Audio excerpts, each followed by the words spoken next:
2005년 12월 31일 밤 부산 광안리 선착장에서 큰 방수백 2개를 든 여자가 하얀 크루저에 올라탔습니다.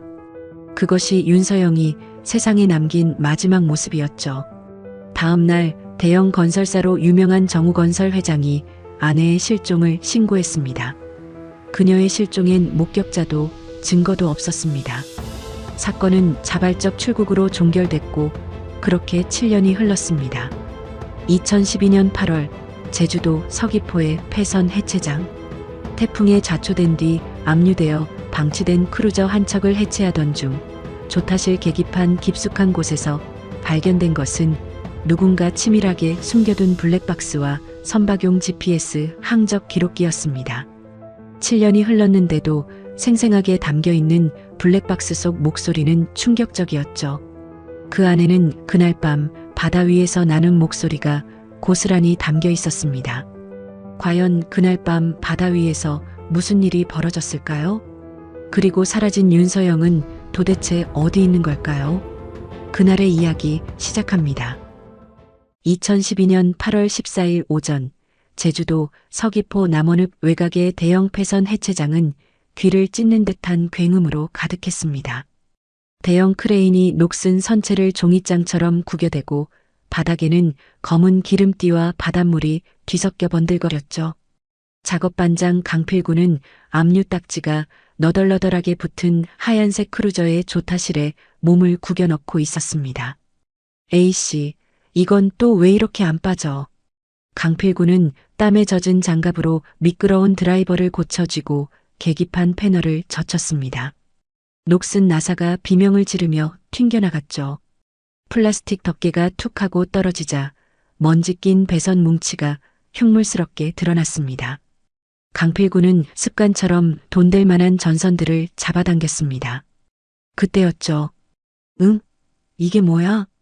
계기판 가장 깊숙한 안쪽, 사람 손이 닿기도 힘든 구석에 검정 절연 테이프로 칭칭 감긴 덩어리가 박혀 있었습니다. 강필구는 고개를 갸웃하며 덩어리를 억지로 끄집어냈죠. 테이프를 거칠게 벗겨내자 손바닥만 한 기계가 모습을 드러냈습니다. 선박용 블랙박스였습니다. 바로 옆에는 먼지 하나 묻지 않은 GPS 항적 기록기도 꼼꼼하게 테이핑된 채 붙어 있었죠. 반장님, 거기서 보물이라도 나왔습니까? 옆 선체에서 작업하던 젊은 직원이 다가와 조타실 안을 기웃거렸습니다. 보물은 무슨, 근데 이것 좀 봐라. 강필구는 블랙박스를 들어보이며 미간을 찌푸렸습니다. 누가 쓰레기를 거기다 박아놨대요? 이게 쓰레기로 보이냐? 계기판 안쪽이야. 조타실을 통째로 뜯어내기 전에는 절대 안 보이는 자리라고. 강필구의 목소리가 낮게 깔렸습니다. 직원은 그제야 심상치 않은 분위기를 느꼈는지 침을 꿀꺽 삼켰죠. 그럼 일부러 숨겨놨다는 겁니까? 작정하고 감춘 거지. 그것도 아주 꽁꽁. 강필구는 블랙박스를 작업복 주머니에 깊숙이 찔러 넣었습니다. 등줄기로 서늘한 기운이 스치고 지나갔죠. 너 가서 입에 등록번호 다시 확인해봐. 아무래도 찜찜하다. 오후 2시 부산지방경찰청 미제사건 전담반 사무실의 정막을 깨고 전화벨이 울렸습니다. 박도연 경위는 하품을 참으며 수화기를 귀에 가져다 댔죠. 네, 미제팀 박도연입니다. 뭐요? 제주도 폐선 해체장이요? 건성으로 메모를 휘갈기던 박도연의 손이 허공에서 딱 멈췄습니다. 잠깐만요. 선박 등록번호 다시 불러보세요. 수화기 너머의 목소리를 듣는 박도연의 눈동자가 걷잡을 수 없이 흔들렸습니다. 박도연은 거칠게 수화기를 내려놓고 책상 맨 아래칸 서랍을 벌컥 열었죠. 누렇게 바랜 서류철 하나가 책상 위로 던져졌습니다. 표지에는 2005년 윤서영 실종 사건이라고 적혀 있었습니다. 이게 왜 7년 만에 튀어나와? 박도연은 재킷을 낚아채듯 집어들었습니다. 맞은편에서 졸고 있던 천유진 경장이 화들짝 놀라 고개를 들었죠. 선배님, 어디 불났습니까?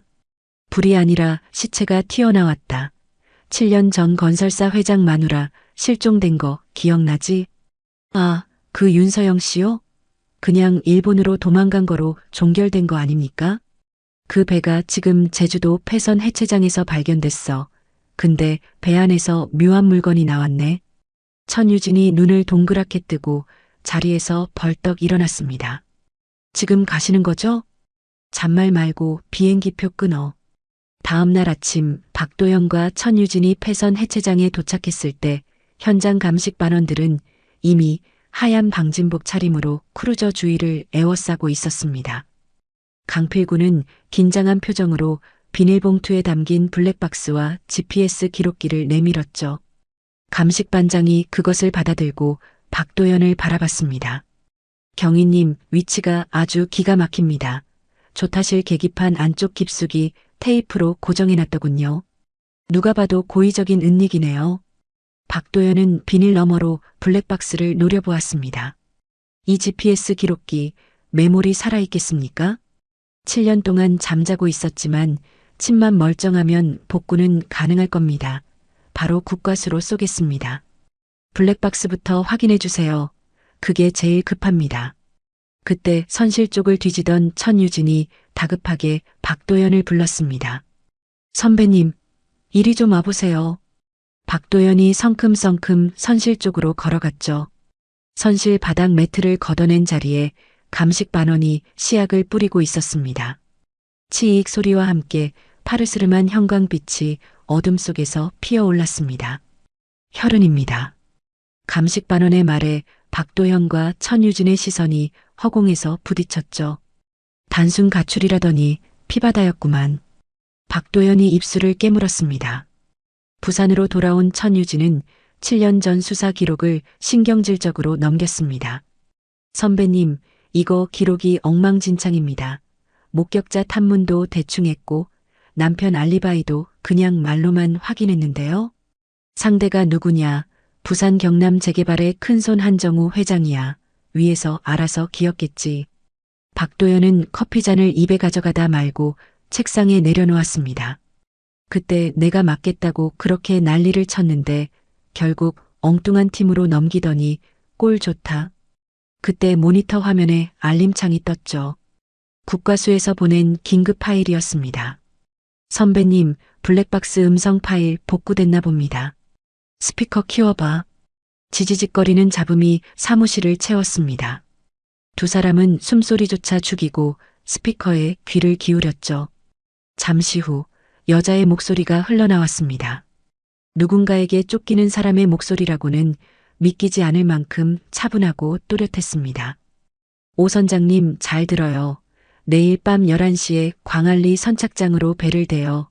더플백은 2개면 돼요. 박도연이 의자 등받이에서 몸을 떼며 화면을 뚫어지게 쳐다봤습니다. 남편 금고에 있는 인감증명서랑 USB만 있으면 스위스 계좌에서 직접 인출할 수 있어요. 당신 아들 수술비하고도 남을 거예요. 녹음이 뚝 끊겼다가 다시 이어졌죠. 당신은 그냥 나를 태우고 부산항까지만 데려다 주면 돼요. 일본행 페리 타는 것까지 확인하고 배 돌리세요. 어렵지 않죠? 이어지는 남자의 목소리는 떨리고 있었습니다. 사모님, 정말 뒤탈 없으시겠습니까? 박도연이 책상을 쾅 내려치며 벌떡 일어났습니다. 이 목소리 오태식이잖아. 그 전속 선장 오태식이요? 분명히 그때 알리바이 확실해서 용의 선상 제외됐던 사람이잖아요. 맞아. 근데 이 대화 내용은 뭐야? 윤서영이 자기 입으로 도주국을 짜고 있잖아. 박도연의 눈빛이 형형하게 빛났습니다. 피해자가 공범에게 범행을 사주하는 상황이었죠. 천유진이 입을 다물지 못했습니다. 와, 이거 완전 대반전인데요? 자작극이었다고요? 아직 단정하긴 일러 국과수에 전화해서 나머지 파일도 싹 다 복구하라고 닥달해. 같은 시각 부산의 한 신문사 사회부 사무실. 노승환 기자는 수화기를 어깨에 끼운 채 키보드를 두드리던 손을 멈췄습니다. 뭐? 다시 말해봐. 어디서 뭐가 나왔다고? 수화기 너머 취재원의 목소리는 은밀하고 다급했죠. 노승환의 눈초리가 매섭게 변했습니다. 윤서영 사건? 7년 전에 묻힌 그 사건 말하는 거야? 블랙박스? 노승환은 의자를 박차고 일어나 메모지에 휘갈겨 쓰기 시작했습니다. 야, 너 그거 확실한 정보지? 나 지금 바로 경찰청 들어간다. 전화를 끊은 노승환은 서랍 깊숙한 곳에서 먼지 쌓인 스크랩북을 꺼냈죠. 2005년 자신이 썼지만 편집국장에 의해 킬당했던 기사 초안들이 그곳에 있었습니다. 드디어 꼬리가 잡혔네. 이번엔 절대 못 덮는다. 노승환은 카메라 가방을 둘러맸습니다. 어둠이 내려앉은 경찰청 회의실 공기는 무거웠습니다. 수사과장이 난처한 표정으로 박도연을 바라봤죠. 박경희, 이거 한정우 회장 내 건설사랑 엮인 거니야. 섣불리 건드렸다간 우리 다 옷 벗어야 될 수도 있어. 과장님, 지금 배에서 혈흔 나오고 자작극 정황 담긴 블랙박스까지 나왔습니다. 이걸 덮자는 겁니까? 박도연의 목소리가 높아졌습니다. 누가 덮자고 했어? 신중하자는 거지. 언론에 한 줄이라도 새나가면 그땐 국물도 없어. 신중하다가 7년 전에 범인 놓친 거 아닙니까? 이번엔 제대로 해야죠. 박도연은 회의실 문을 박차고 나왔습니다. 복도에서 기다리던 천유진이 눈치를 보며 다가왔죠. 선배님 위에서 뭐라는데요? 하지 말랍니까? 박도연이 넥타이를 거칠게 풀어헤치며 헛웃음을 지었습니다. 지들이 하지 말라면 우리가 안 하냐? 우리끼리 간다. 좋습니다. 그럼 뭐부터 할까요? 오태식, 그놈부터 찾아야 돼. 지금 어디 숨어 있는지 쥐 잡듯이 뒤져. 박도연은 사무실로 돌아와 자신의 자리에 털썩 주저앉았습니다. 모니터 화면 속 윤서영의 사진이 박도연을 빤히 쳐다보고 있었죠. 국과수 디지털 포렌식 연구실은 밤늦도록 불이 꺼지지 않았습니다. 연구원은 현미경으로 GPS 항적 기록기의 기판을 들여다보고 있었죠. 미세한 칩을 핀셋으로 집어올리는 손길이 신중했습니다. 7년이나 묵었지만 데이터는 거짓말 안 하지. 연구원이 칩을 리더기에 연결하자 모니터에 복잡한 좌표 데이터가 쏟아졌습니다. 박도연의 휴대전화가 요란하게 울렸죠. 네, 박도연입니다. 경희님, GPS 기록 일부 복구했습니다. 연구원의 목소리에 흥분이 묻어 있었습니다. 마지막 동선이 나왔습니까? 네, 2005년 12월 31일 자정. 선박이 멈춘 곳은 부산항이 아닙니다. 박도연이 수화기를 꽉 쥐었죠. 그럼 어딥니까? 통영입니다. 욕지도 인근 무인도 해안에서 위성 신호가 끊겼습니다. 전화를 끊은 박도연은 창밖의 어둠을 응시했습니다.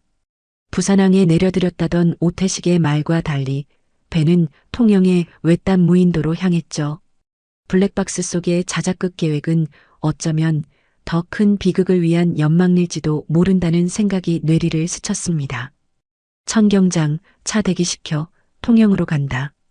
박도연은 7년 묵은 수사 기록을 책상 위에 털썩 던지듯 펼쳤습니다. 먼지가 풀썩 일어나는 낡은 종이 위로 사건 당일의 행적이 건조한 문체로 적혀 있었죠.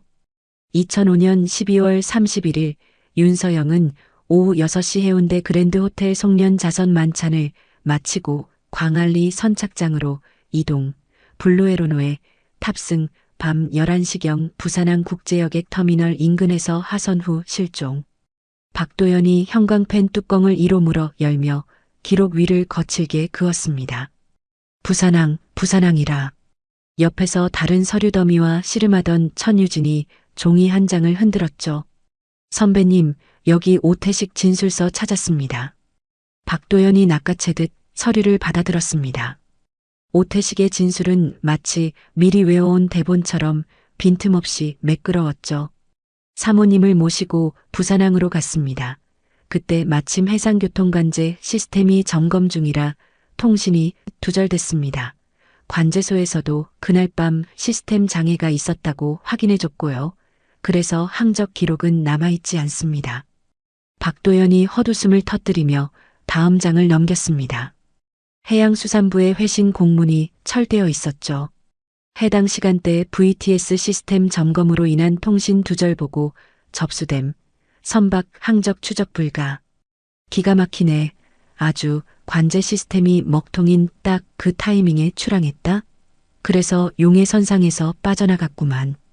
천유진이 고개를 끄덕이며 맞장구를 쳤습니다. 타이밍 한번 예술이네요.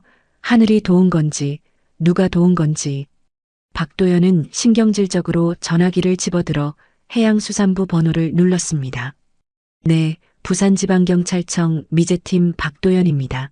2005년 12월 31일 부산항 인근 해상교통관제 항적 기록 확인 좀 합시다.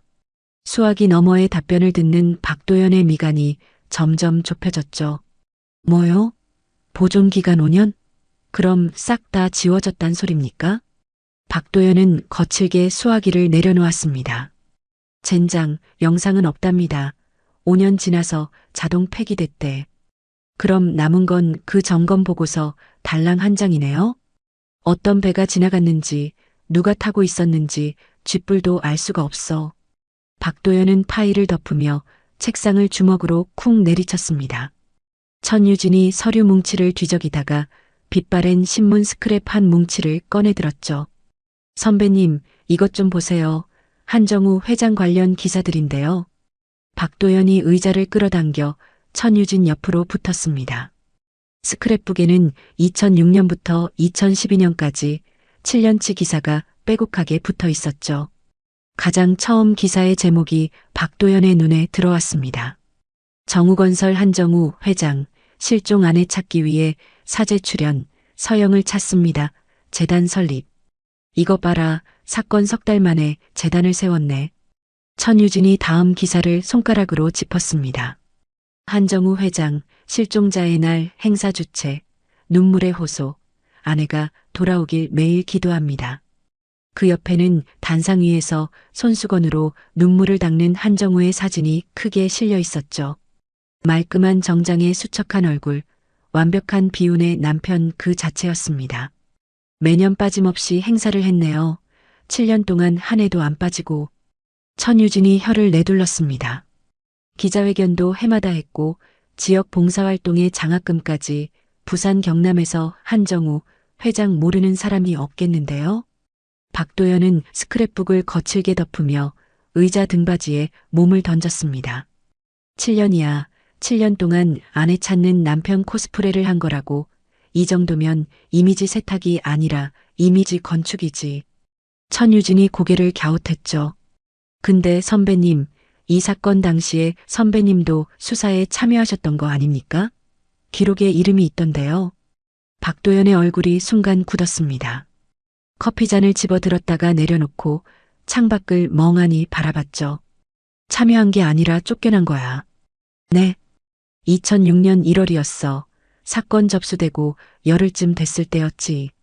박도연의 목소리가 낮게 깔렸습니다.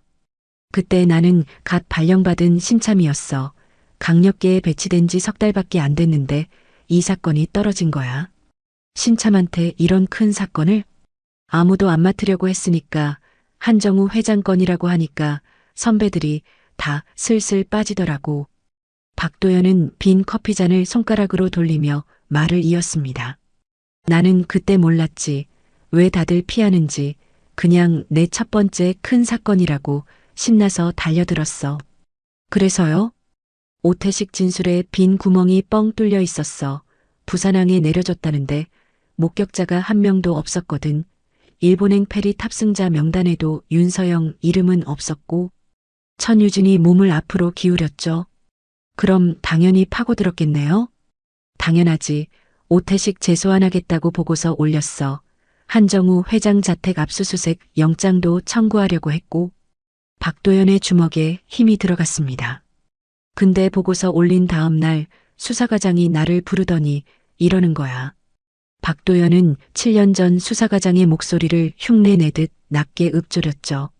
박 형사, 자네 열정은 좋은데 한정우 회장이 이 도시에서 어떤 사람인지 알아? 재개발 사업만 몇 조야. 시장님하고 골프 치는 사이라고. 증거도 없이 건드렸다간 자네 경찰 인생 거기서 끝이야. 천유진이 입술을 깨물었습니다. 그래서 수사에서 빠지신 겁니까? 빠진 게 아니라 잘린 거지. 다음 날 바로 다른 팀으로 발령났어. 사건은 별동팀으로 넘어갔고 한 달도 안 되어 자발적 출국으로 종결됐어. 박도연은 서류철 표지를 손가락으로 톡톡 두드렸습니다. 그때 내가 끝까지 물고 늘어졌어야 했어. 그랬으면 윤서영이 7년 동안 어딘가에 묻혀 있는 일은 없었을지도 몰라. 사무실에 무거운 침묵이 내려앉았죠. 천유진이 조심스럽게 입을 열었습니다. 선배님, 지금이라도 늦지 않았잖아요. 박도연이 천유진을 물끄러미 바라봤습니다. 그래, 그러니까 지금 하는 거야. 박도연은 자리에서 일어나 화이트보드 앞으로 걸어갔죠. 보드마카 뚜껑을 이빨로 물어뜯고 끼익 소리를 내며 칠판 위에 글씨를 적어 내려갔습니다. 한가운데에 한정우라고 크게 쓰고 그 아래 줄줄이 이어지는 키워드를 나열했죠. 정우건설 회장, 부산 경남 재개발 사업, 비자금 의혹, 광극 공사 리베이트, 서영을 찾습니다. 재단. 부산 경남 일대에서 한정우 모르는 사람이 없어 재개발 사업으로 수천억을 굴리고 시의원부터 국회의원까지 줄줄이 엮여 있지. 천유진이 모니터에서 한정우 관련 기사를 검색하며 눈을 가늘게 떴습니다. 여기 보세요. 선배님, 2007년에 비자금 조성 의혹으로 검찰 수사를 받았는데 증거 불충분으로 무혐의 처분됐네요. 그때도 윗선에서 막아준 거겠지. 근데 이게 중요합니다. 당시 검찰이 들여다본 게 해외 페이퍼 컴퍼니 계좌였어요. 혐의는 벗었지만 비자금 자체가 있다는 건 공공연한 비밀이었던 거죠. 박도연이 보드마카로 비자금이라는 글자에 붉은 동그라미를 쳤습니다. 블랙박스 속에서 윤서영이 뭐라고 했지? 남편 금고에 있는 인감증명서랑 USB만 있으면 스위스 계좌에서 직접 인출할 수 있다고 했잖아. 그 비자금을 들고 튀려고 했던 거네요. 근데 한정우가 그걸 눈뜨고 당하고만 있었을 리가 없지. 박도연은 화이트보드에 한정우 이름 옆에 물음표를 크게 그렸습니다. 겉으로는 아내 찾는 남편, 속으로는 뭘 하고 있었을까? 천유진이 스크랩북의 마지막 페이지를 펼쳤죠. 가장 최근 기사는 2달 전의 것이었습니다. 한정우 회장, 올해도 실종자의 날 행사 개최, 아내를 향한 7년의 기다림에 시민들 감동. 기사 속 한정우는 하얀 국화꽃을 들고 바다를 바라보며 눈물 짓고 있었습니다. 천유진이 기사 속 사진을 손톱으로 톡톡 두드렸죠. 7년 동안 매년 이걸 했다. 재단도 세우고 행사도 열고 기자회견도 하고 보통 사람이면 3년이면 지쳐 7년 동안 한 해도 안 빠지고 이런 쇼를 한다? 이건 슬퍼서 하는 게 아니야. 박도연이 사진 속 한정우의 눈을 손가락으로 가리켰습니다. 이건 감시야. 세상이 자기를 의심하지 못하도록 벽을 쌓아 올린 거라고. 이미지 건축이라고 하셨죠. 정말 딱 맞는 표현이네요. 박도연은 보드마카를 탁 소리나게 내려놓았습니다. 7년이면 충분히 쌓았겠지. 근데 말이야. 박도연이 화이트보드를 쓱 훑어보며 입꼬리를 올렸죠. 아무리 높이 쌓아도 기초가 썩었으면 무너지게 되어 있어. 이번엔 내가 직접 곡괭이를 들겠다. 천유진이 두 주먹을 불끈 쥐며 고개를 끄덕였습니다. 선배님, 저도 삽 들겠습니다. 박도연은 피식 웃으며 서류철을 다시 집어들었죠. 7년 전에는 신참이라 뺏겼던 사건이었습니다. 7년이 지난 지금 박도연은 미제 사건 전담반 경위가 되어 같은 사건 앞에 다시 서 있었죠. 이번에는 아무도 이 사건을 빼앗아 갈 수 없었습니다. 오태식의 현재 주소를 추적하는데 사흘이 걸렸습니다. 천유진이 주민등록 전산망과 국민건강보험 자료를 뒤진 끝에 오태식이 강원도 속초에서 소형어선을 운영하며 은둔생활 중이라는 사실을 잡아냈죠. 선배님 찾았습니다. 속초 대포항 근처 어촌마을이에요. 본명 대신 어머니 성을 따서 김태식이라는 이름으로 어선 등록을 해놨더군요. 박도연이 자리에서 벌떡 일어났습니다.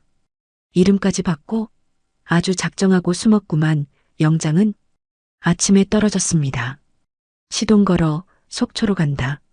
새벽 4시 속초 대포항 인근 어촌마을은 짙은 안개에 잠겨 있었습니다. 골목 끝자락에 자리 잡은 낡은 슬레이트 지붕집 앞에 수사관 4명이 소리 없이 진을 쳤죠. 마당에는 그물수선 도구와 장화가 어지럽게 널려 있었고 비릿한 생선 냄새가 안개에 실려 코끝을 찔렀습니다. 박도연이 손짓으로 배치를 지시한 뒤 대문을 쾅쾅 두드렸습니다. 오태식 씨, 경찰입니다. 문 여세요. 안쪽에서 부스럭거리는 소리가 났죠. 잠시 후 삐걱거리는 문이 반쯤 열리고 잠옷 차림의 얼굴이 부스스한 오태식이 나타났습니다. 7년 전 사진 속의 단정한 선장 모습은 온데간데 없었죠. 깊게 팬 주름과 거칠어진 손이 세월의 무게를 고스란히 보여주고 있었습니다. 누구십니까? 저는 김태식인데요. 김태식? 아직도 그 이름으로 버티실 겁니까? 박도연이 영장을 들이밀었죠. 오태식 씨, 당신을 윤서영 씨 실종 사건 관련 긴급 체포합니다. 오태식의 얼굴에서 핏기가 싹 빠졌습니다. 실종 사건이라뇨. 저는 7년 전에 다 조사받았는데요. 부산항에 내려드렸다니까요. 변명은 서해 가서 하시지, 연행해. 천유진이 오태식의 손목에 수갑을 채웠습니다. 철컥 하는 차가운 금속음이 새벽 안개 속으로 퍼져나갔죠. 부산지방경찰청 취조실. 형광등 불빛 아래 오태식은 고개를 숙인 채 테이블 위에 자기 손만 내려다보고 있었습니다. 박도연은 맞은편에 앉아 팔짱을 끼고 오태식을 노려봤죠. 오태식 씨, 7년 전 일부터 다시 물어보겠습니다. 2005년 12월 31일 밤 윤서영 씨를 어디로 모셨습니까? 오태식이 마른 침을 삼키고 입을 열었습니다. 사모님을 모시고 부산항 국제여객 터미널로 갔습니다. 사모님은 거기서 내리셔서 출국장 쪽으로 걸어가셨고 저는 배를 돌렸습니다. 부산항 여객 터미널이라 목격자는? 새벽이라 사람이 없었습니다. 일본행 페리 탑승자 명단에 윤서영 이름이 없는 건? 그건 저도 모릅니다. 저는 내려드리기만 했으니까요. 박도연이 책상 위로 몸을 쑥 내밀었습니다. 오태식 씨, 지금 하는 말이 7년 전 진술이랑 토씨 하나 안 틀려 대본이라도 외워온 겁니까? 사실이니까 같은 말을 하는 거죠. 오태식의 눈동자가 흔들렸지만 입은 꾹 다물어져 있었습니다. 박도연이 블랙박스 녹음 파일 내용이 적힌 서류를 탁 소리나게 내려놓았죠. 이거 봐요. 당신 목소리야. 사모님 정말 뒤탈 없으시겠습니까? 이거 당신이 한 말 맞지? 오태식의 어깨가 움찔했습니다. 그리고 배 선실 바닥에서 혈흔이 나왔어. 블루에로노 기억나지? 당신이 15년 동안 몰던 그 배. 저는 정말 모릅니다. 뭘 몰라? 당신 목소리가 녹음되어 있는데 뭘 몰라? 박도연의 목소리가 취조실 벽을 때렸습니다. 오태식은 고개를 더 깊이 숙이며 입술만 달싹였죠. 저는 사모님을 부산항에 내려드렸습니다. 그것뿐입니다. 같은 문장이 앵무새처럼 반복됐습니다. 박도연이 의자를 거칠게 밀어내며 취조실을 나왔죠. 복도에서 기다리던 천유진이 다가왔습니다. 선배님, 저 사람 입 열 것 같습니까? 7년 동안 외운 대사를 바꿀 생각이 없어. 누군가한테 단단히 입단속을 당한 거야. 박도연이 자판기 커피를 뽑으며 씁쓸하게 웃었죠. 근데 문제는 이제부터야. 그 예감은 정확했습니다. 체포 소식이 전해진 지 3시간도 안 돼서 경찰서 로비에 검은 양복 차림의 사내 4명이 나타났죠. 접수대 경관이 황급히 내선 전화를 걸었습니다. 박경희님, 변호사들이 들이닥쳤습니다. 뭐, 변호사? 부산 최대 로펌 소속이랍니다. 지금 당장 접견하겠다고 난리도 아닙니다. 박도연이 커피잔을 쓰레기통에 던지며 복도로 뛰어나갔습니다. 로비에 도착하자 최고급 정장을 빼입은 변호사 4명이 벽처럼 서 있었죠. 맨 앞에 선 중년 변호사가 거만한 태도로 명함을 내밀었습니다. 한정우 회장님 법률 대리인단입니다. 오태식 씨 변호를 맡으러 왔습니다. 누가 불렀습니까? 한 회장님께서 직접 지시하셨습니다. 오랫동안 함께한 직원이니까요. 박도연은 명함을 받지 않고 변호사를 쏘아봤습니다. 지금 조사 한창 진행 중입니다. 나중에 오시죠. 변호사가 싸늘하게 웃으며 시계를 보았죠. 헌법에 보장된 변호인 조력권을 막으시겠습니까? 경위님, 감당하실 수 있겠습니까? 박도연의 주먹에 힘이 들어갔습니다. 거대한 벽이 눈앞을 가로막는 기분이었죠. 변호인 접견이 시작된 것은 오후 3시였습니다. 접견실의 밀폐된 공간 안에서 변호사와 오태식이 마주 앉았죠. 변호사가 서류 가방에서 종이 한 장을 꺼내 오태식 앞으로 쓱 밀었습니다. 오태식 씨, 한 회장님이 전하시는 말씀이 있습니다. 오태식의 눈동자가 흔들렸죠. 한 회장님이 약속하셨습니다. 당신이 총대를 매면 민재 인생은 끝까지 책임져 주신답니다. 대학은 물론이고 해외 유학까지. 민재를요? 오태식의 목소리가 가늘게 떨렸습니다. 지금까지 해온 대로만 하시면 됩니다. 부산항에 내려드렸다.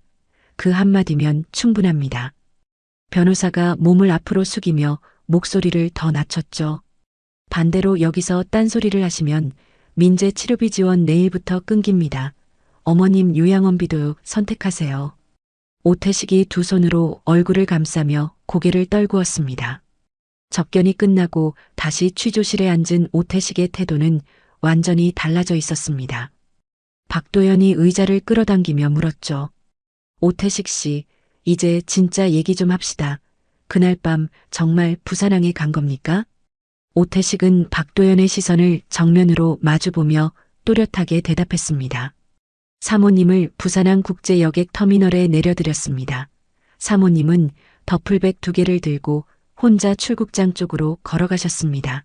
그게 전부입니다. 박도연이 책상을 쾅 내리쳤죠.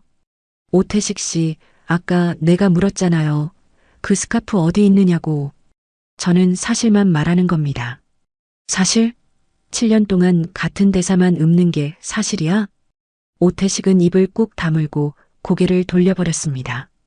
박도연이 거칠게 취조실 문을 열고 나왔죠. 1시간 뒤 수사과장실 앞 복도. 박도연은 문 앞에서 심호흡을 한 번 하고 안으로 들어갔습니다. 수사과장이 서류를 넘기다 말고 안경 너머로 박도연을 올려다봤죠. 박경희 앉아. 과장님, 오태식 녹음 파일에 목소리가 찍혀 있고 선실에서 혈흔까지 나왔습니다. 한정우 회장 소환영장 청구해야 합니다. 수사과장이 안경을 벗으며 한숨을 내쉬었습니다. 박경희, 한정우 회장 건설사가 이 도시 세금의 몇 %인지 알아? 정우건설 협력업체까지 합치면 부산 경남 일자리의 절반이야. 섣불리 건드렸다간 우리 다 옷 벗어. 과장님, 지금 그게 중요합니까? 사람이 죽었을 수도 있는데요. 증거가 있어? 오태식인 말고 확실한 물증이 뭐가 있냐고. 박도연이 주먹을 꽉 쥐었죠. 그래서 지금 찾고 있는 겁니다. 시간만 주십시오. 시간? 한정우 쪽에서 벌써 변호사를 4명이나 붙여놨는데 이러다 인권 침해로 우리가 고소당해. 알겠어? 박도연의 입에서 참을 수 없는 말이 터져나왔습니다. 7년 전이랑 똑같네요. 이번에도 덮으시겠습니까? 수사과장의 얼굴이 벌겋게 달아올랐죠. 뭐? 지금 나한테 그딴 소리를 하는 거야? 제가 틀렸습니까? 7년 전에도 한정우 이름 석자에 겁먹어서 사건을 자발적 출국으로 처리했잖아요. 그때 제대로 수사했으면 지금 이 꼴이 안 났습니다. 이 자식이. 수사과장이 책상을 내리치며 벌떡 일어났습니다. 나가. 당장 나가. 박도연은 과장실 문을 거칠게 닫고 나왔죠. 복도 끝에서 기다리던 천유진이 안절부절 못하며 다가왔습니다. 선배님, 안에서 소리가 다 들렸어요. 괜찮으세요? 괜찮긴 뭐가 괜찮아. 위에서 또 막으려고 해. 박도연이 넥타이를 거칠게 풀어헤치며 헛웃음을 지었습니다. 그럼 어떡합니까? 이대로 손 놓고 있을 수는 없잖아요. 당연하지. 위에서 안 해주면 우리끼리 하는 거야. 물증을 찾아. 오태식인 말고 움직일 수 없는 물증을 가져오란 말이야. 천유진이 두 주먹을 불끈 쥐며 고개를 끄덕였죠. 선배님, 저 오태식 아들 쪽을 한번 뒤져봐도 될까요? 아들 수술비 출처가 아무래도 수상합니다. 좋아. 아들부터 만나봐. 뭐든 실마리가 될 수 있어. 다음 날 오후 천유진은 속초 시내의 한 중학교 상담실에 앉아 있었습니다. 복도에서 목발을 짚고 다가오는 소년의 모습이 유리창 너머로 보였죠. 오민재, 15살. 뇌수술 후유증으로 왼쪽 다리를 절며 걷고 있었지만 눈빛만은 또렷하고 맑았습니다.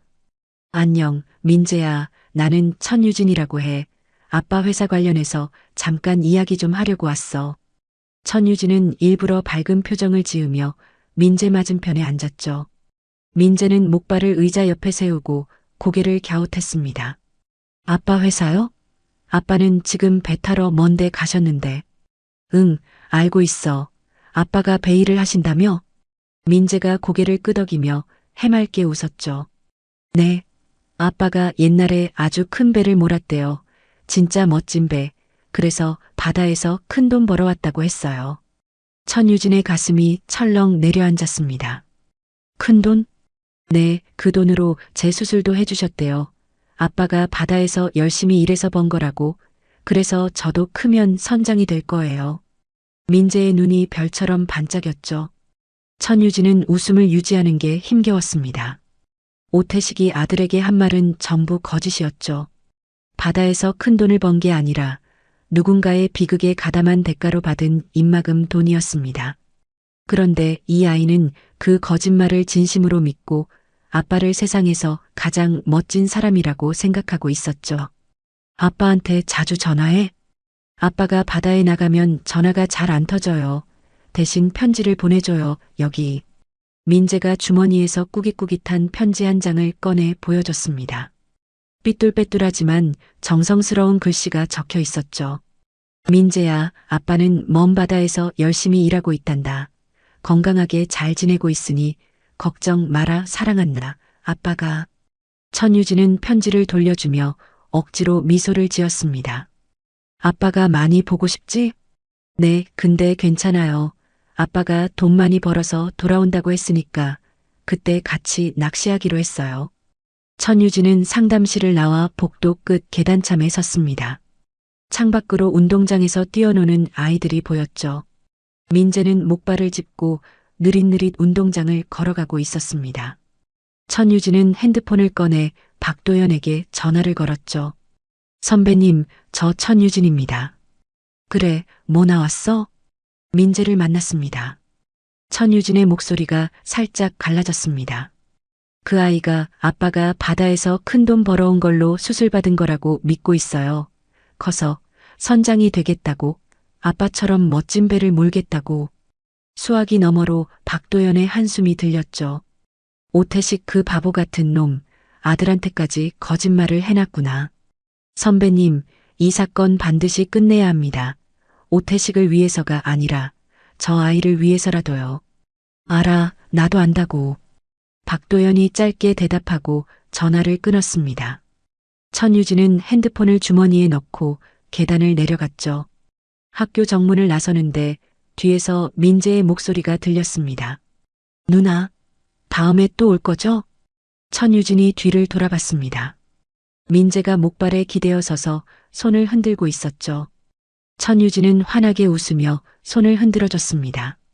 학교 담장을 돌아 민재의 시야에서 벗어나는 순간 천유진은 걸음을 멈추고 고개를 숙였죠. 입술을 꽉 깨물었습니다. 주먹을 꽉 쥐었습니다. 고개를 다시 들었을 때 천유진의 눈빛은 단단하게 굳어 있었습니다. 그렇게 2주가 흘렀지만 수사는 여전히 제자리 걸음이었습니다. 오태식은 변호사의 방패 뒤에 숨어 입을 열지 않았고 위에서는 한정우를 건드리지 말라는 무언의 압력이 계속됐죠. 미제 사건 전담반 사무실에는 식어버린 커피잔들과 쌓여가는 서류 더미만 늘어갔습니다. 그러던 9월 어느 아침 박도연의 휴대전화가 요란하게 울렸습니다. 국과수 디지털 포렌식 팀장이었죠. 박경희님, GPS 기록기 메모리 칩 드디어 뚫었습니다. 박도연이 커피잔을 내려놓으며 자리에서 벌떡 일어났습니다. 뭐가 나왔습니까? 말로 설명하기 힘듭니다. 직접 오셔서 보셔야겠어요. 아주 결정적인 데이터가 복원됐습니다. 지금 당장 갑니다. 박도연이 재킷을 낚아채며 천유진을 불렀죠. 천경장, 국과수 간다. 뛰어. 1시간 뒤 국과수 디지털 포렌식 연구실. 흰 가운을 입은 팀장이 대형 모니터 앞에서 두 사람을 맞았습니다. 화면에는 한반도 남해안 지도 위로 붉은 점들이 촘촘하게 찍혀 있었죠. 이게 뭡니까? 박도연이 모니터에 코를 박을 듯 다가갔습니다. 2005년 12월 31일 밤 11시 23분부터 다음날 새벽 3시 4분까지 블루에로노의 항적입니다. 팀장이 마우스를 움직이자 붉은 점들이 선으로 이어지며 하나의 경로를 그렸죠. GPS 기록기는 전원이 켜져 있는 동안 30초 간격으로 위성 좌표를 자동 저장합니다. 해상교통 관제 시스템에는 통신 두절로 기록이 안 남았지만 기기 자체의 내부 메모리에는 고스란히 남아 있었던 겁니다. 천유진이 숨을 들이켰습니다. 그러니까 관제소에는 안 찍혔어도 기계가 혼자서 다 기록해놨다는 거죠? 정확합니다. 관제 기록에는 없지만 기계는 자기 안에 다 적어놨습니다. 팀장이 모니터 위의 항적을 손가락으로 따라갔죠.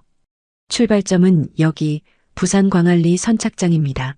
밤 11시 23분에 출항했습니다. 박도연의 눈이 항적의 끝점을 쫓았습니다. 근데 이 경로 부산항 쪽으로 안 가는데요?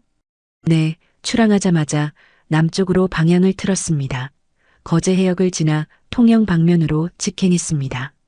팀장이 항적의 종착점을 확대했죠. 붉은 선이 멈춘 곳은 통영 욕지도 인근의 작은 무인도였습니다. 새벽 2시 47분에 이 무인도 해안에서 속력이 0으로 떨어졌습니다. 정박한 겁니다. 그리고 새벽 3시 4분에 GPS 신호가 완전히 끊겼습니다. 박도연이 주먹으로 허벅지를 탁 쳤습니다. 부산항은 코빼기도 안 비쳤구만. 처음부터 끝까지 통영으로 직행했어. 한 가지 더 있습니다. 팀장이 화면을 전환했죠. 새벽 1시 12분 통영 해역 진입 시점에 관제 시스템과 통신을 시도한 흔적이 있습니다. 결과는 통신 실패, 에러 코드가 기록돼 있습니다. 통신 실패? 네, 관제소에서는 통신 두절로 처리했지만 GPS 기록기는 통신을 시도했다는 사실 자체와 그때의 위치 좌표를 기록해놨습니다. 통영 한산도 앞바다입니다. 박도연이 천유진을 돌아봤습니다. 들었지? 오태식이 부산항에 내려줬다는 말이 완전히 깨졌어. 천유진이 수첩에 미친 듯이 받아 적으며 고개를 끄덕였죠. 30초 간격으로 4시간치 좌표가 찍혀 있으면 이건 오작동이라고 우길 수도 없겠네요. 국과수 공식 감정 보고서로 발급해 주실 수 있습니까? 박도연이 팀장에게 물었습니다. 이미 작성 중입니다. 내일 오전이면 나갑니다. 박도연과 천유진이 국과수를 나서려는데 박도연의 휴대전화가 다시 울렸죠. 네, 박도연입니다. 부산지방경찰청 민원실인데요. 윤서영 사건 관련 제보자가 2분 오셨습니다. 제보자? 지금요? 네, 한 분은 통영에서 식당 하시는 여자분이고 다른 한 분은 통영해양경비 자원봉사 하시는 어르신이십니다. 따로 오셨는데 공교롭게 같은 시간에 도착하셨습니다. 박도연과 천유진은 곧바로 경찰서로 향했습니다. 민원실 한쪽에는 30 중반의 여성이 앉아 있었고 반대편에는 검게 그을린 얼굴의 60대 남성이 낡은 서류 가방을 무릎 위에 올려놓고 기다리고 있었죠. 박도연은 여성 쪽을 먼저 찾았습니다. 임채원 씨 되시죠? 제보해 주셔서 감사합니다. 어떤 내용인지 말씀해 주시겠습니까? 임채원이 긴장한 듯 물컵을 양손으로 감싸쥐며 입을 열었죠. 뉴스에서 윤서영 씨 사건 보고 왔어요. 저 그날 밤에 이상한 배를 봤거든요. 그날 밤이면 2005년 12월 31일 말씀이시죠? 네, 그때 저는 통영 강구항 근처 횟집에서 배달 아르바이트를 하고 있었어요. 연말이라 주문이 밀려서 새벽까지 돌았거든요. 임채원이 가방에서 빛바랜 일기장 한 권을 꺼내 테이블 위에 놓았습니다. 저 그때 일기를 썼어요. 여기 12월 31일자 보세요. 박도연이 조심스럽게 페이지를 넘겼죠. 둥글둥글한 글씨로 이렇게 적혀 있었습니다. 새벽 2시쯤 마지막 배달 마치고 오토바이 타고 선착장 지나는데 커다란 하얀 배가 들어오고 있었다. 연말인데 이 시간에 저런 배가 좀 무서웠다. 빨리 지나갔다. 새벽 2시요? 네, 정확히는 좀 더 됐을 수도 있어요. 근데 시간을 확실하게 아는 이유가 있습니다. 임채원이 일기장 사이에 끼워둔 종이 한 장을 꺼냈죠. 횟집 POS 시스템에서 출력된 배달 영수증이었습니다. 마지막 배달 완료 시각이 새벽 1시 47분이에요. 가게로 돌아오는 길에 선착장을 지나갔으니까 배를 본 건 2시 전후가 맞을 겁니다. 박도연이 영수증과 일기장을 번갈아 보며 고개를 끄덕였습니다. 임채원 씨, 그 배의 크기나 색깔 기억나십니까? 하얀색이었어요. 꽤 컸고요. 어선은 아니었어요. 관광 유람선처럼 번쩍번쩍한 배였는데 불은 다 꺼져 있었어요. 그게 더 무서웠죠. 혹시 배 이름이나 번호 같은 건? 그건 못 봤어요. 너무 어두웠고 무서워서 빨리 지나갔거든요. 죄송합니다. 아닙니다. 이것만으로도 대단한 겁니다. 감사합니다. 박도연은 영수증과 일기장을 증거물 봉투에 담고 맞은편에 앉아있던 남성에게로 자리를 옮겼죠. 송재호 선생님 되시죠? 검게 그을린 얼굴의 남성이 허리를 꼿꼿이 세우며 대답했습니다. 네, 은퇴한 해경입니다. 퇴직하고 나서 통영해양경비 자원봉사 순찰을 하고 있습니다. 어떤 내용으로 제보해 주시려는 건지 말씀해 주시겠습니까? 송재호가 낡은 서류 가방을 열어 두툼한 수첩을 꺼냈죠. 표지에 해양 순찰일지라고 정갈하게 적혀 있었습니다. 저는 순찰 나갈 때마다 시간, 장소, 특이사항을 빠짐없이 적습니다. 해경 시절 습관이라 죽어도 안 고쳐지더라고요. 송재호가 수첩을 넘겨 특정 페이지를 펼쳤습니다. 2005년 12월 31일, 아니 정확히는 2006년 1월 1일 새벽입니다. 새해 첫날 순찰을 나갔는데 욕지도 인근 무인도 해안에 크루저 한 척이 정박해 있었습니다. 박도연의 등줄기가 쭈뼛섰죠. 크루저요? 무인도에? 네, 새해 첫날 새벽에 무인도에 크루저가 있으니 당연히 이상했죠. 그래서 선박 등록번호를 적어뒀습니다. 송재호가 수첩 위의 번호를 손가락으로 짚었습니다. 박도연이 주머니에서 메모지를 꺼내 블루에로노의 등록번호와 대조했죠. 한 글자도 틀리지 않고 일치했습니다. 이 번호 확실합니까? 해경 20년 했습니다. 선박번호 잘못 적을 일은 없습니다. 선생님, 당시에 이걸 신고하셨습니까? 송재호의 표정이 굳어졌죠. 했습니다. 무전으로 바로 보고했어요. 근데 그날이 연말 연시라 경비 인력이 축제 쪽에 다 빠져 있었습니다. 무전 받은 쪽에서 확인하겠다고만 하고 묵살했어요. 송재호가 수첩을 탁 소리나게 테이블에 내려놓았습니다. 7년 전에 무시당한 게 아직도 속이 쓰립니다. 뉴스 보자마자 바로 왔습니다. 선생님, 정말 감사합니다. 이 순찰 일지 증거로 제출해 주실 수 있으시겠습니까? 당연하죠. 가져가십시오. 범인 잡는 데 쓰신다면 이까지 수첩이야. 두 제보자를 보낸 뒤 박도연은 천유진과 나란히 복도를 걸었습니다. 선배님 GPS 항적, 임채원 씨 목격, 송재호 선생님 순찰 일지, 세 개가 전부 같은 곳을 가리키고 있어요. 통영, 욕지도 인근 무인도. 박도연이 걸음을 멈추고 천유진을 바라봤죠. 부산항은커녕 고속으로 통영까지 직행했어. 놈들이 그 섬에 뭔가를 묻었다. 선배님, 아직 하나 더 남았습니다. 천유진이 서류 봉투를 흔들었습니다. 민재 기숙사 압수수색 영장 오늘 아침에 떨어졌어요. 지금 갈까요? 가자. 그날 저녁 천유진은 속초중학교 기숙사의 민재 방 앞에 서 있었습니다. 담당 교사가 문을 열어주자 작은 1인실 안으로 들어갔죠. 책상 위에는 교과서와 색연필이 가지런히 놓여 있었고 벽에는 아버지와 함께 찍은 사진이 붙어 있었습니다. 침대 옆에 플라스틱 장난감 상자가 놓여 있었죠. 뚜껑에는 민재의 보물 상자라고 스티커가 붙어 있었습니다. 이 상자 열어봐도 되겠습니까? 천유진이 담당 교사에게 물었습니다. 영장이 있으시니까요. 다만 민재가 아끼는 물건들이라 조심해 주시면 감사하겠습니다. 천유진이 장갑을 끼고 뚜껑을 열었죠. 안에는 작은 배 모형, 조개 껍데기 몇 개, 빛바랜 엽서, 묶음이 들어 있었습니다. 그것들을 하나씩 조심스럽게 꺼내던 천유진의 손이 멈췄죠. 상자 바닥구석에 주황색 천조각이 접혀 있었습니다. 꺼내보니 손바닥 2장 크기의 구명조끼 조각이었죠. 바닷물에 젖었다가 마른 듯 뻣뻣하게 굳어 있었고 천 사이사이에 짙은 녹색의 이물질이 끼어 있었습니다. 이게 뭔지 혹시 아십니까? 천유진이 담당 교사에게 물었습니다. 글쎄요, 민재가 아빠한테 받았다고 했던 것 같은데 부적이라고 했나? 바다에서 지켜주는 거라고. 천유진은 구명조끼 조각을 증거물 봉투에 넣으며 박도연에게 전화를 걸었죠. 선배님, 민재 장난감 상자에서 구명조끼 조각이 나왔습니다. 바닷물에 젖은 흔적이 있고 천 사이에 뭔지 모를 퇴적물 같은 게 잔뜩 끼어 있어요.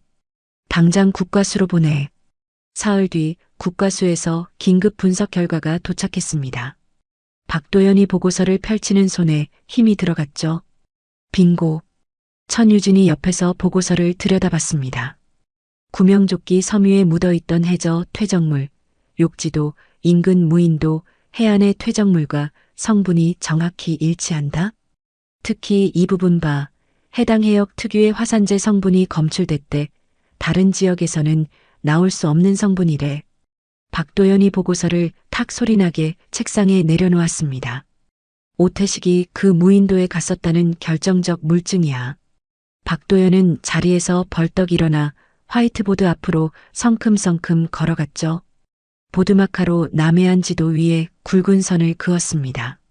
부산 광안리에서 출발해 거제를 지나 통영 욕지도 무인도까지 이어지는 붉은 선이었죠. 자, 정리한다. 박도연이 보드마카로 칠판을 톡톡 두드리며 입을 열었습니다. 첫째, GPS 항적 기록. 블루에로노는 부산항이 아니라 통영 무인도로 직행했다. 30초 간격 4시간치 좌표가 찍혀 있으니 오작동이라고 우길 수도 없어. 둘째, 목격자 2명. 임채원 씨가 새벽 2시경 통영 선착장에서 하얀 크루저를 목격했고 송재호 선생님이 같은 날 새벽 무인도 해안에서 블루에로노의 등록번호를 직접 적어뒀다. 셋째, 오태식 아들의 장난감 상자에서 나온 구명조끼 조각, 거기 묻어있던 퇴적물이 그 무인도 해안의 성분과 정확히 일치했다. 천유진이 고개를 끄덕이며 말을 받았습니다. 3가지 증거가 전부 한 곳을 가리키고 있네요. 통영 욕지도, 인근 무인도.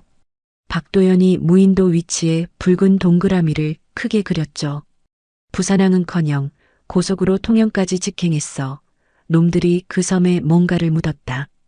박도연이 보드마카 뚜껑을 닫으며 천유진을 바라봤습니다. 통영 수색팀 편성해 해경에 선박 지원 요청하고 감식반도 동행시켜. 바로 하겠습니다. 천유진이 전화기를 낚아채며 뛰어갔죠. 박도연은 화이트보드 위에 붉은 선을 물끄러미 바라봤습니다.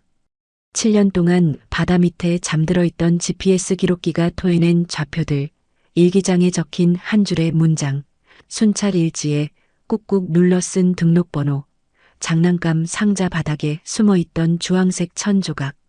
따로 놓으면 먼지처럼 사소한 것들이 한데 모이자 한정우의 완벽한 각본에 금을 내는 균열이 되고 있었습니다.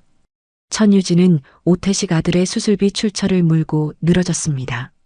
민재가 뇌수술을 받은 것은 2006년 4월 윤서영이 사라지고 넉 달 뒤였죠. 수술비는 1억 2천만 원.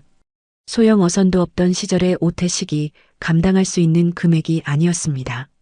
천유진이 금융수사팀에 협조 공문을 띄운 지 열흘 만에 수술비의 꼬리가 잡혔죠. 선배님, 나왔습니다. 천유진이 상기된 얼굴로 출력물 뭉치를 박도연 책상 위에 쫙 펼쳤습니다. 민재 수술비 1억 2천만 원, 2006년 3월 28일에 속초지역병원으로 입금됐습니다. 입금자 이름은 푸른바다 장학회입니다. 푸른바다 장학회? 그게 뭔데? 해양 관련 청소년 장학 사업을 한다는 재단입니다. 근데 이상한 게 있어요. 천유진이 손가락으로 서류의 특정주를 짚었죠. 이 재단에서 오태식 아들에게 지급한 명목이 의료비 지원이에요. 장학회인데 의료비를 지원한다? 말이 안 되잖아요. 박도연이 의자를 끌어당기며 서류에 코를 박았습니다. 재단 주소가 어디야? 부산 중구에 사무실이 등록되어 있어요. 직접 가봐야겠죠? 다음 날 오후 천유진은 부산 중구의 한 낡은 오피스텔 건물 7층에 서 있었습니다.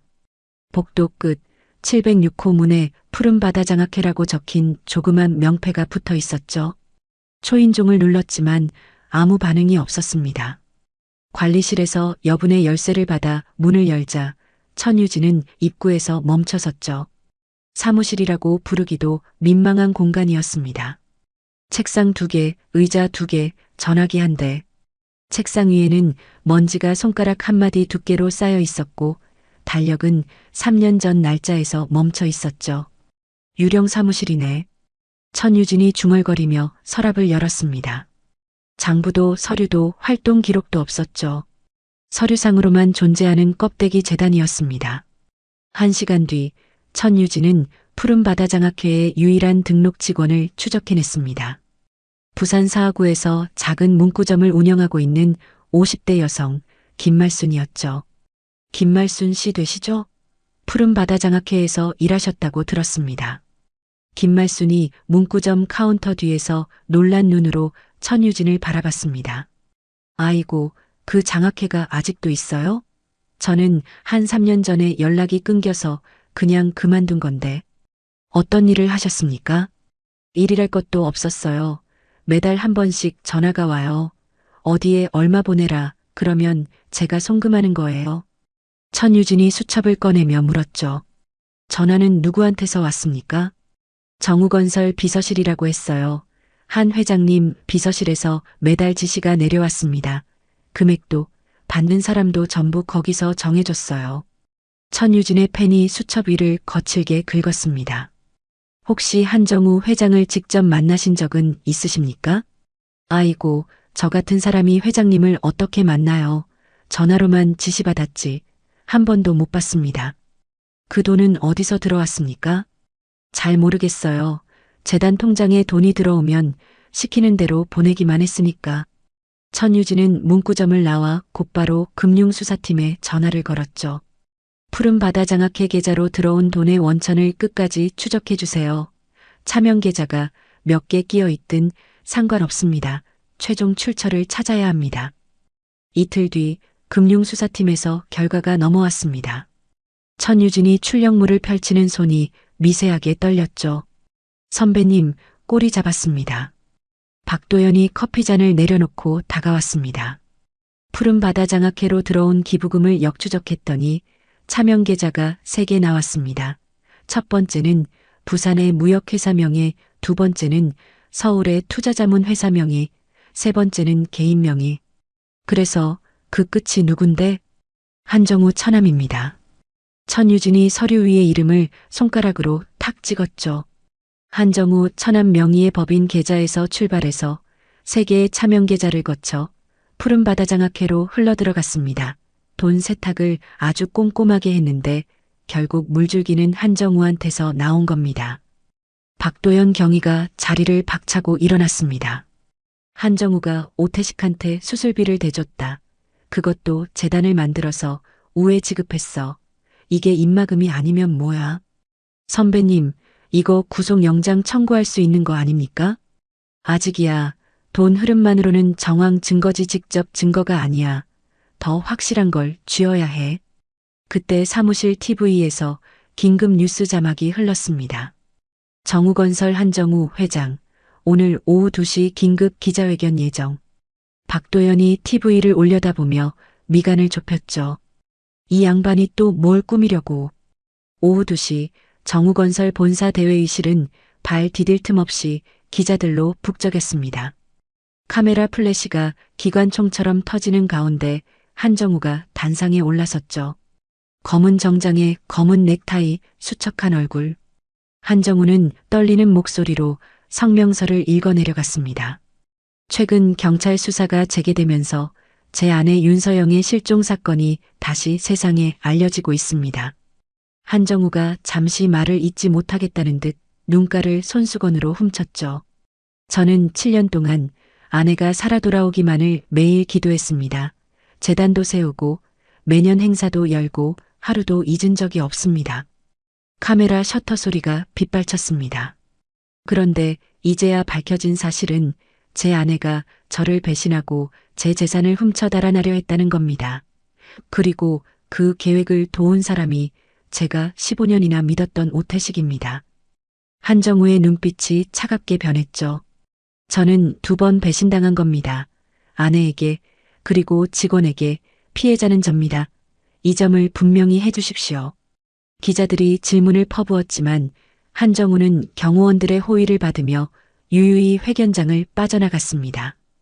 기자회견이 나간 직후 포털 사이트 메인은 한정우의 눈물 사진으로 도배됐죠. 댓글창은 순식간에 한정우 편으로 기울었습니다. 아내한테 뒤통수 맞고 직원한테도 배신당하고 한 회장 진짜 불쌍하네. 오태식 이놈이 진범 아냐? 돈 먹고 사모님 해친 거지. 박도연은 휴대전화로 댓글을 확인하며 깊은 한숨을 내쉬었습니다. 여론이 완전히 엉뚱한 대로 튀고 있어. 사람들이 한정우를 피해자로 보고 있다고. 천유진이 머리를 감싸쥐었죠. 이거 한정우가 노린 거 아닐까요? 우리가 수사망을 좁히니까 먼저 선수를 친 거예요. 당연히 노린 거지. 여론을 등에 업으면 우리가 한정우 건드리기 더 힘들어져. 영악한 놈. 같은 시각 구치소 접견실. 투명한 아크릴 벽을 사이에 두고 한정우와 오태식이 마주 앉았습니다. 오태식은 며칠 새 부쩍 수척해진 모습이었죠. 회장님. 오태식의 목소리가 가늘게 떨렸습니다.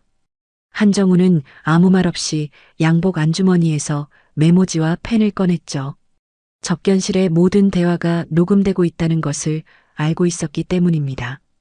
사각사각 펜이 종이를 긁는 소리만이 정막을 채웠습니다. 한정우는 쪽지를 아크릴 벽에 바짝 붙여 오태식에게 보여줬죠.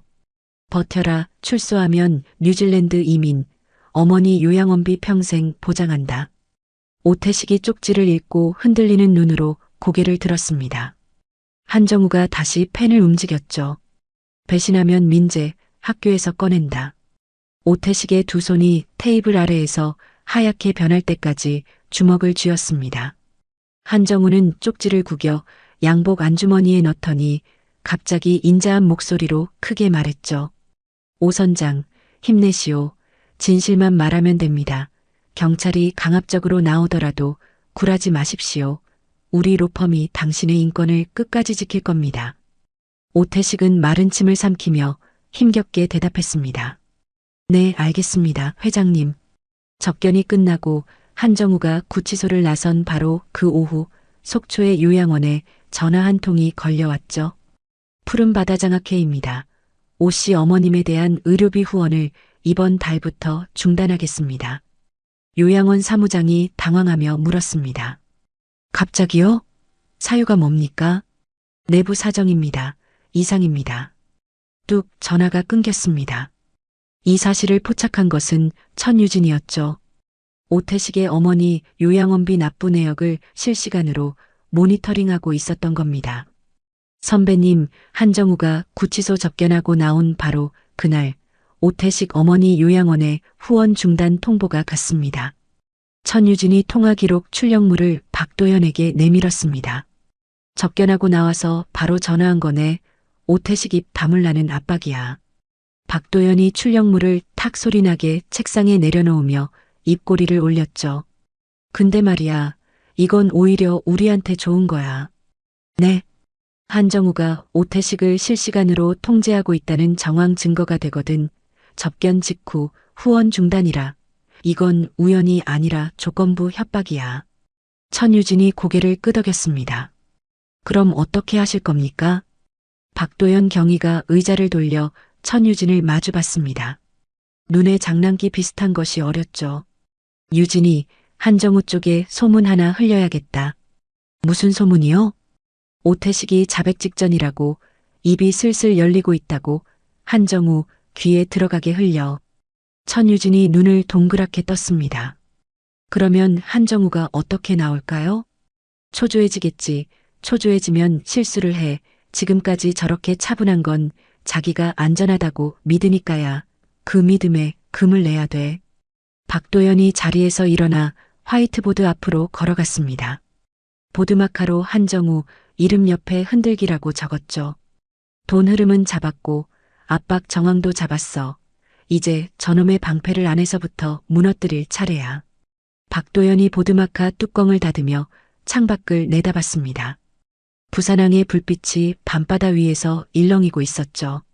한정우가 7년 동안 쌓아올린 벽은 여전히 높았지만 그 벽 아래로 가느다란 물줄기가 새어나오기 시작하고 있었습니다. 통영 욕지도 인근 무인도 수색은 해경 경비정을 타고 들어가야 하는 험난한 작업이었습니다. 파도가 높은 날에는 접안조차 할 수 없어서 수색대원들은 날씨와 싸우며 사흘을 허탕쳤죠. 나흘째 되던 날 아침 바람이 잦아들었습니다.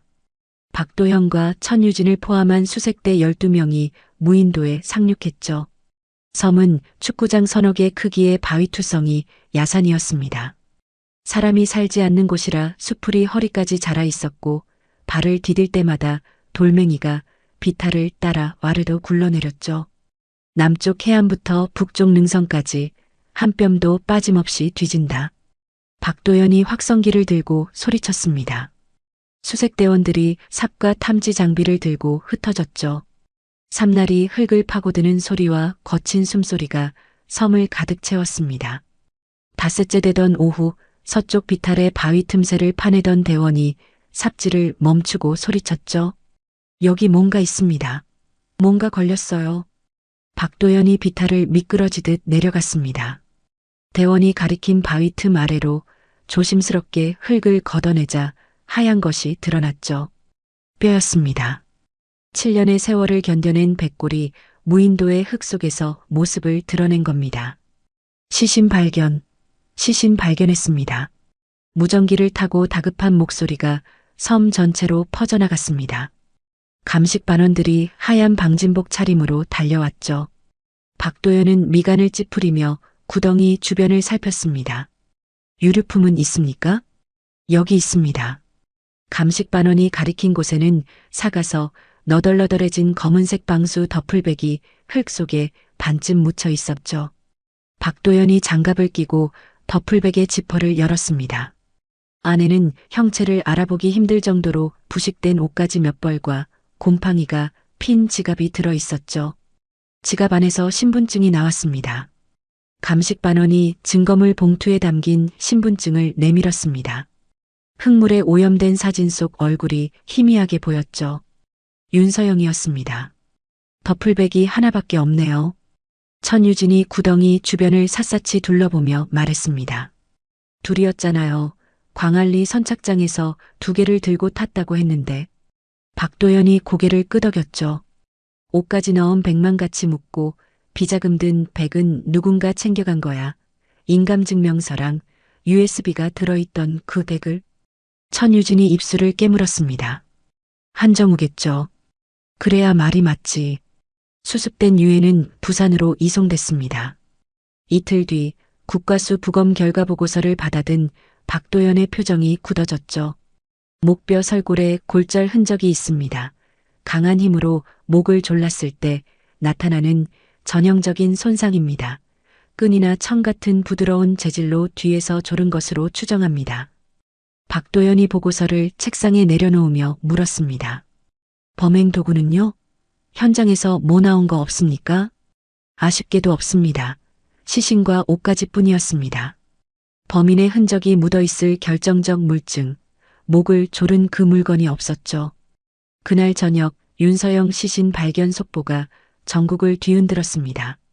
뉴스 화면 하단에는 통영 무인도에서 실종 7년 만에 윤서영 시신 발견이라는 자막이 붉게 흘렀죠. 다음 날 오전 정우건설 본사 대회의실에서 한정우의 2번째 기자회견이 열렸습니다. 수백 개의 카메라 플래시가 터지는 가운데 한정우가 단상에 섰죠. 검은 정장에 검은 넥타이 차림이었습니다. 수척해진 얼굴, 충혈된 눈. 한정우는 떨리는 목소리로 입을 열었습니다. 무려 7년 만에 아내를 차가운 주검으로 만났습니다. 한정우가 말을 잇지 못하겠다는 듯 고개를 떨구었죠. 카메라 셔터 소리가 빗발쳤습니다. 믿었던 직원 오태식은 제 아내를 잔인하게 해치고 외딴 섬에 버린 파렴치한 인간이었습니다. 한정우가 눈물을 훔치며 다시 고개를 들었죠. 경찰은 이 배은망덕한 자를 법정 최고형으로 다스려 주십시오. 저는 피해자 유족으로서 끝까지 싸우겠습니다. 기자들이 질문을 퍼부었지만 한정우는 비틀거리는 척하며 경호원의 부축을 받고 회견장을 빠져나갔습니다. 같은 시각 구치소 독방. 오태식은 벽에 걸린 소형 TV 앞에 쭈그리고 앉아 한정우의 기자회견을 지켜보고 있었죠. 파렴치한 인간, 배은망덕한 자, 법정 최고형. 한정우의 입에서 그 말들이 쏟아질 때마다 오태식의 주먹이 떨렸습니다. 오태식의 입술이 파르르 움직이다가 이를 악물었죠. 1시간 뒤 박도연이 구치소 취조실로 들어왔습니다. 책상 위에 태블릿을 올려놓고 한정우의 기자회견 영상을 재생했죠. 파렴치한 인간, 배은망덕한 자. 한정우의 목소리가 취조실 안에 울렸습니다. 오태식의 어깨가 미세하게 떨리기 시작했죠. 박도연이 영상을 멈추고 오태식을 물끄러미 바라봤습니다. 똑똑히 봤지? 한정우가 당신한테 뭐라고 하던가. 오태식의 눈가가 붉어졌습니다. 배은망덕한 자래, 파렴치한 인간이래. 당신 혼자 다 뒤집어쓰고 끝나라는 소리야.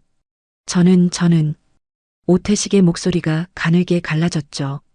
박도연이 의자를 끌어당겨 오태식의 정면에 앉았습니다. 오태식 씨, 한정우가 당신 끝까지 지켜줄 것 같아? 오태식이 고개를 들었죠. 저 기자회견 봐. 당신을 완전히 버렸어. 모든 죄를 당신한테 몰아놓고 자기는 피해자 유족 행세를 하고 있잖아. 아닙니다. 회장님은 저를 도와주신다고. 도와줘? 구치소 접견와서 쪽지로 협박이나 하고 당신 어머니 요양원비까지 끊어버린 인간이 도와준다고? 오태식의 눈동자가 심하게 흔들렸습니다. 박도연이 그 틈을 놓치지 않았죠. 민재 생각 안 해? 아빠가 이 사건의 범인으로 역사에 남는 꼴 민재한테 보여주고 싶어? 제 아들은 오태식이 고개를 푹 숙이며 신음 같은 소리를 냈습니다. 민재는 지금도 아빠가 바다에서 큰돈 벌어온 걸로 알고 있어. 커서 선장이 되겠다고 눈을 빛내면서 말했다고. 오태식의 어깨가 크게 요동쳤죠. 아빠가 범인으로 감옥에서 늙어가는 거 보면서 크게 할 거야. 아니면 진실을 밝히고 당당하게 민재한테 돌아갈 거야? 오태식이 마침내 고개를 번쩍 들었습니다. 충혈된 눈에서 굵은 눈물이 뚝뚝 떨어졌죠. 한정우, 그 사람이 시켰습니다. 박도연의 손이 빠르게 녹음기 버튼을 눌렀습니다. 처음부터 다시 말해. 하나도 빠짐없이. 오태식이 떨리는 입술을 달싹였죠. 그날 밤 사모님을 모시고 광안리 선착장에서 출항했습니다. 사모님이 더플백 2개를 들고 선실에 들어가자마자 선실 침대 밑에 숨어있던 회장님이 벌떡 일어났습니다. 저도 몰랐습니다. 거기 숨어 계실 줄은 꿈에도. 박도연이 수첩에 빠르게 적어 내려갔습니다. 놀란 사모님이 비명을 지르기도 전에 회장님이 사모님 목에 두르고 있던 스카프를 낚아채서 뒤에서 목을 조르기 시작했습니다. 스카프? 아이보리색 실크 스카프였습니다. 사모님이 그날 밤 메고 나오신 거예요. 그걸 확 잡아채서. 오태식이 말을 잇지 못하고 흐느꼈죠. 저보고는 통영으로 몰라고 소리치시면서 저는 무서워서 조타석에 앉아 키만 잡고 있었습니다. 그래서 통영으로 간 거군. 네, 무인도에 사모님을 묻고 회장님은 사모님이 가져온 더플백 하나만 챙겨서 사라지셨습니다. 그 안에 기자금 장부가 있다고 했습니다. 박도연이 오태식의 눈을 똑바로 쳐다봤습니다. 그 스카프는 어디 있어? 오태식이 입술을 깨물었죠. 그때 천유진이 노크도 없이 취조실 문을 열고 들어왔습니다. 선배님, 잠깐 나오셔야겠습니다. 한정우 쪽에서 알리바이를 들이밀었습니다. 복도로 나온 박도연이 서류 뭉치를 낚아챘죠. 사건 당일 해운대 그랜드 호텔 송년 만찬 행사장에서 찍힌 사진들이었습니다. 사진 하단에는 촬영 시간이 분 단위로 박혀 있었죠. 저녁 7시 행사장 입구, 7시 30분 개회사, 10시 만찬 테이블, 새벽 1시 15분 로비 환송. 박도연이 시간을 계산하며 인상을 찌푸렸습니다. 밤 10시부터 새벽 1시 15분까지 딱 3시간 15분이 비네. 네, 그 사이에 빠져나갔다 치더라도 문제입니다. 해운대에서 광안리 선착장까지 차로 20분, 거기서 통영 무인도까지 배로 3시간, 돌아오는 건 물리적으로 불가능해. 천유진이 고개를 끄덕였죠. 한정우가 직접 배를 몰지 않았으니까 가능한 겁니다. 오태식이 배를 몰았고 한정우는 범행 후 중간 어디선가 내려서 다른 경로로 행사장에 복귀한 거예요. 맞아. 근데 그걸 어떻게 입증해? 오태식 입만 믿고 가기엔 한정우가 파놓은 함정이 너무 깊어. 박도연이 서류를 구겨질 듯 꽉 쥐었습니다. 오태식 진술만으로는 부족해. 움직일 수 없는 물증이 필요하다고. 박도연이 취조실로 돌아가 오태식을 무섭게 쳐다봤죠. 오태식 씨, 아까 내가 물었잖아. 그 스카프 어디 있느냐고. 오태식이 고개를 들었습니다. 범행 도구가 없으면 당신 자백만으로는 한정우를 잡을 수 없어. 그 스카프 어디 있어? 오태식이 두 손으로 얼굴을 감싸며 한참을 망설였죠. 박도연은 재촉하지 않고 기다렸습니다. 취조실 안에는 벽시계의 초침 소리만 똑딱똑딱 울렸죠. 오태식이 마침내 얼굴에서 손을 떼며 입을 열었습니다. 안 버렸습니다. 박도연이 몸을 앞으로 기울였죠. 뭐? 회장님이 태우라고 했지만 저는 태우지 않았습니다. 어디에 있어? 오태식이 눈을 감고 깊은 숨을 들이쉬었습니다. 입술이 한참을 달싹거리다가 낮고 떨리는 목소리로 대답했죠. 속초 어머니 집입니다. 박도연은 취조실을 나오자마자 천유진에게 고갯짓을 했습니다. 속초 오태식 어머니 집이야. 주소 뽑아. 어머니 집이요? 거기 지금 아무도 안 사는 빈집 아닙니까? 그래서 거기다 숨긴 거겠지. 압수수색 영장 당장 청구해. 오늘 밤 안에 따야 돼. 천유진이 전화기를 낚아채며 뛰어갔죠. 다음 날 이른 아침 수사팀 차량 2대가 속초를 향해 달렸습니다. 오태식의 어머니가 요양원에 들어가면서 비워둔 집은 속초 외곽의 한적한 마을에 있었죠. 대문에는 녹이 슬어 잠금장치가 무용지물이 됐고 마당에는 잡초가 허리까지 자라 있었습니다. 폐가나 다름없는 낡은 기와집이었죠. 박도연이 대문을 밀고 들어서며 뒤뜰 쪽을 살폈습니다. 잡초 사이로 큼지막한 장독대가 보였죠.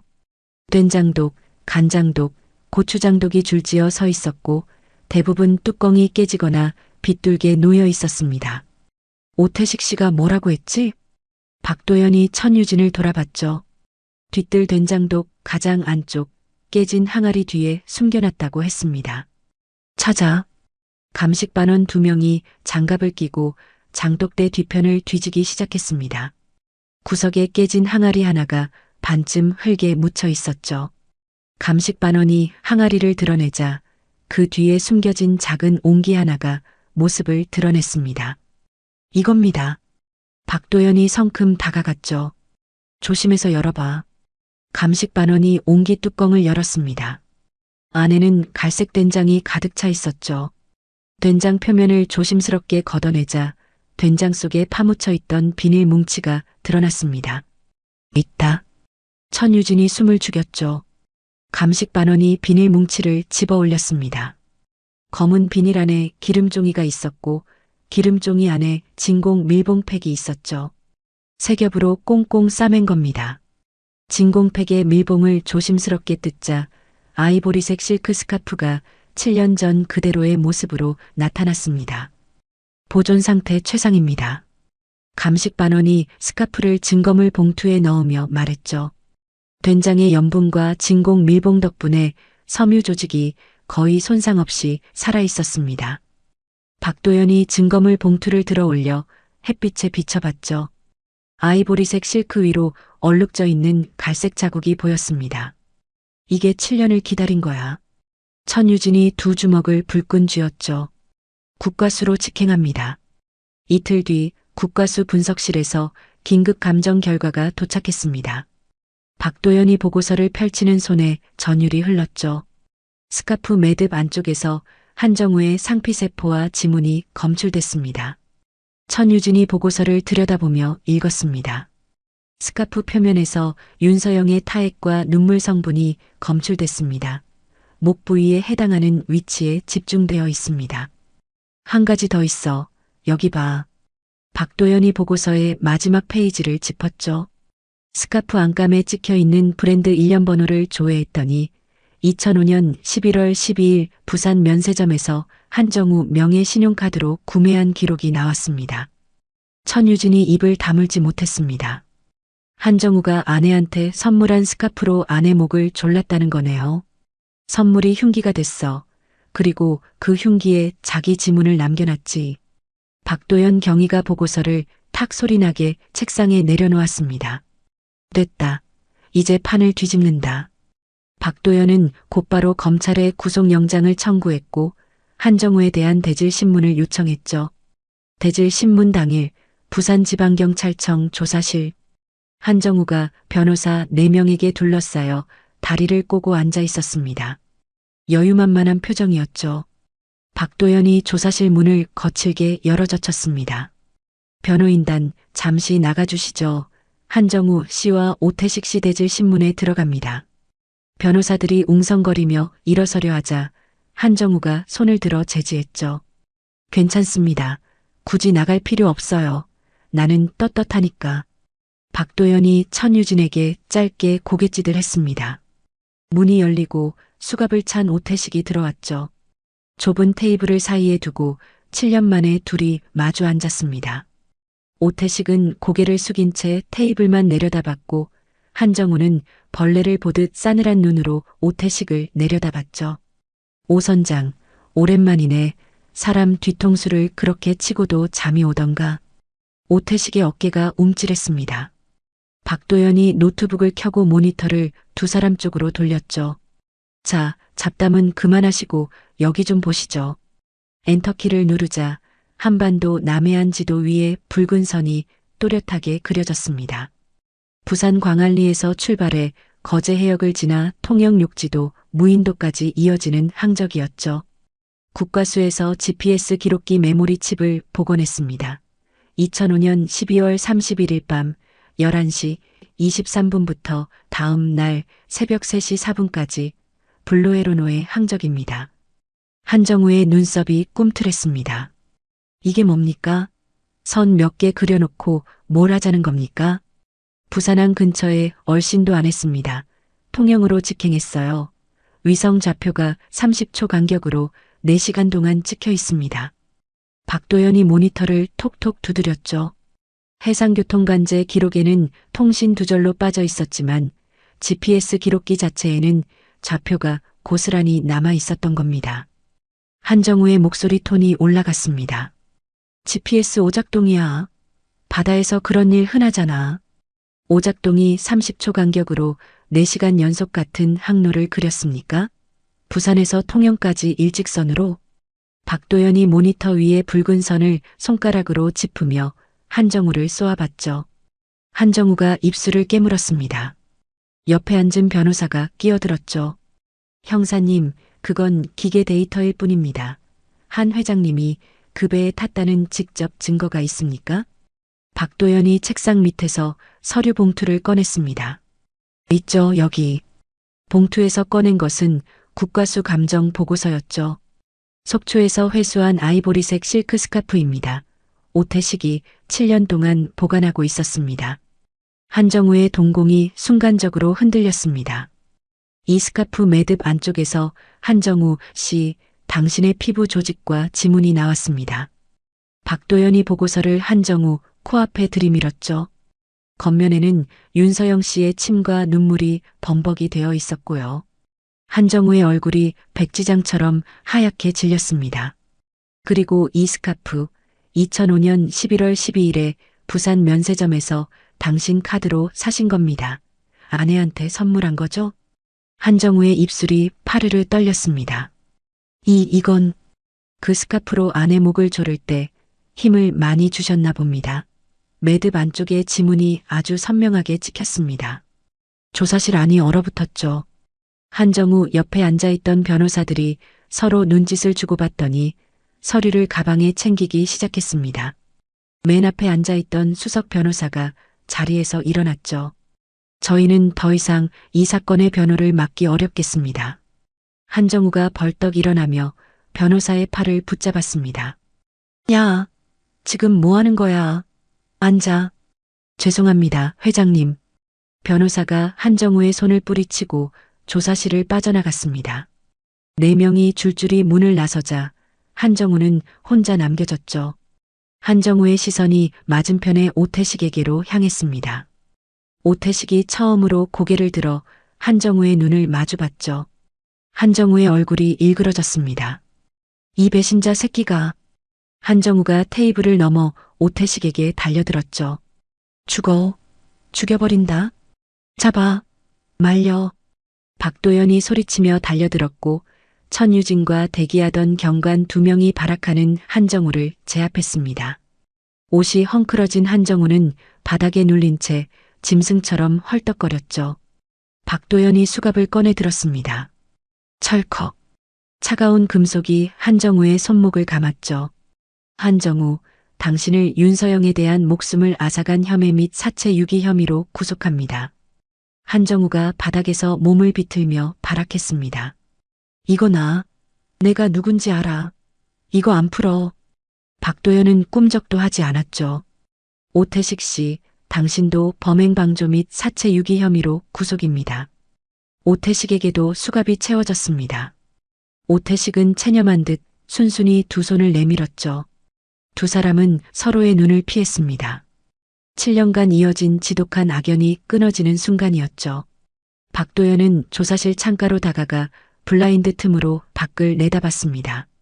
붉은 노을이 부산 도심 위로 번지고 있었죠. 제주도 폐선 해체장에서 발견된 작은 기계 덩어리 하나와 된장독 속에 7년간 잠들어 있던 스카프 한 장이 한정우의 완벽한 각본을 산산조각 낸 겁니다. 2013년 3월 부산지방법원 대법정은 발 디딜 틈 없이 꽉 들어찼습니다. 팽팽한 긴장감 속에 판사의 목소리가 엄숙하게 울려 퍼졌죠. 피고인 한정우, 아내 윤서영을 계획적으로 해하고 시신을 암매장한 혐의 모두 유죄로 인정됩니다. 한정우는 미동도 없이 정면만 응시하고 있었습니다. 이에 재판부는 피고인에게 무기징역을 선고합니다. 땅, 땅, 땅. 법봉 소리가 법정을 뒤흔들자 방청석에서 웅성거림이 터져나왔죠. 한정우의 눈썹이 그제야 꿈틀했습니다. 판사의 시선이 옆에 서 있는 오태식에게로 향했죠. 피고인 오태식, 범행을 방조하고 사체 유기에 가담했으나 늦게나마 수사에 적극 협조하고 범행 도구를 제출한 점을 참작합니다. 오태식은 고개를 푹 숙인 채 두 손을 모으고 있었습니다. 피고인에게 징역 10년을 선고합니다. 아빠. 방청석 맨 앞줄에서 소년의 비명이 터졌죠. 민재가 목발에 기대어 서서 아버지를 불렀습니다. 오태식의 어깨가 사시나무처럼 떨렸죠. 오태식은 차마 뒤를 돌아보지 못하고 입술만 깨물었습니다. 법정을 빠져나가는 오태식의 등 뒤로 민재의 울음소리가 복도 끝까지 메아리쳤죠. 2005년 12월 31일 밤 11시 부산 광안리. 하늘에서는 송년 불꽃 축제의 마지막 피날레가 터지고 있었습니다. 붉은빛, 금빛, 푸른빛이 밤바다 위로 쏟아져 내렸죠. 수만 명의 환호성이 해안가를 가득 채우는 그 시각, 광안대교 아래 어두운 선착장에서는 블루에로노가 조용히 엔진을 돌리고 있었습니다. 조타실에 앉은 오태식은 초조한 듯 계기판을 손가락으로 두드리고 있었죠. 택시 한 대가 선착장 끝에 멈췄습니다. 뒷문이 열리고 윤서영이 내렸죠. 양손에는 빵빵하게 채워진 방수 더플백 2개가 들려 있었습니다. 오태식이 급히 갑판으로 나와 손을 내밀었죠. 사모님 오셨습니까? 가방 제가 들까요? 됐어요. 귀중품이라 내가 들고 갈게요. 윤서영은 쌀쌀맞게 대꾸하며 선실문을 열고 들어갔습니다. 더플백 2개를 선실 바닥에 내려놓고 침대 가장자리에 걸터 앉았죠. 오태식이 조심스럽게 선실문 앞에 서서 물었습니다. 저 사모님 약속하신 돈은? 윤서영이 코웃음을 쳤죠. 부산항 도착하면 줄게요. 설마 내가 떼먹기라도 할까봐? 아니, 그래도 출항 전에 주시기로. 시끄러워. 고작 배나 모는 주제에 어디서 따져? 시키는 대로 출항이나 해. 윤서영의 표독스러운 목소리가 좁은 선실 안을 울렸습니다. 바로 그 순간이었죠. 배 모는 주제라 아내 입에서 그런 말이 나오니 참 듣기 좋구만.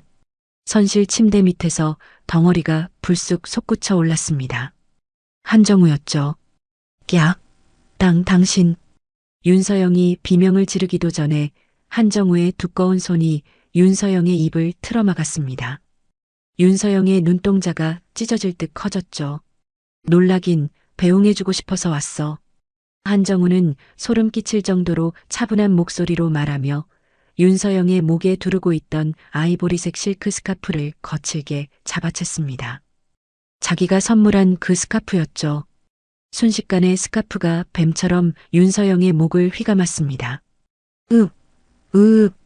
윤서영이 스카프를 풀어보려고 손톱으로 한정우의 팔을 긁어댔죠. 한정우가 있는 힘껏 스카프를 잡아당겼습니다. 출항해. 통영으로 밟아.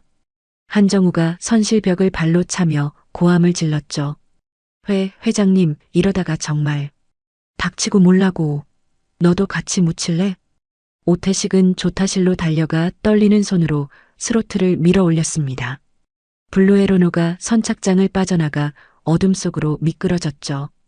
그 위로 불꽃 축제의 마지막 피날레가 터졌습니다. 붉은 빛이 선실 창문을 통해 쏟아져 들어왔죠. 윤서영의 공포에 질린 눈동자 위로 불꽃의 붉은 빛이 번졌습니다. 컥. 거친 숨소리와 가죽 시트를 긁어대는 소리가 한동안 이어졌죠. 이내 그 소리마저 뚝 끊겼습니다. 한정우는 축 늘어진 윤서영의 맥을 짚어보고도 한참 동안 스카프를 풀지 않았습니다. 후. 거친 숨을 몰아쉬던 한정우가 손을 떼자 윤서영의 고개가 힘없이 옆으로 떨어졌죠. 창밖으로는 광안리의 불빛이 점점 멀어지고 있었습니다. 한정우는 윤서영의 품에서 더플백을 거칠게 빼냈죠. 하나를 열어 안을 확인했습니다. 인감증명서와 USB가 든 서류 봉투, 그리고 10,000원권 지폐 다발이 빼곡했죠. 한정우가 그 더플백을 자기 어깨에 걸치며 입꼬리를 말아 올렸습니다. 건방진년 결국 다 내 거인데. 새벽 2시 47분 블루헤로노가 무인도 해안에 닿았습니다. 한정우가 선실에서 삽을 꺼내 오태식에게 던졌죠. 땅 팔아. 네. 안 들려? 땅 파라고. 깊게. 오태식은 눈물을 삼키며 비탈진 야산을 올라가 바위 틈새 아래를 파기 시작했습니다. 1시간 넘게 삽질을 한 끝에 사람 하나 들어갈 만한 구덩이가 만들어졌죠. 한정우는 짐짝을 다루듯 윤서영의 시신을 구덩이로 끌고 갔습니다.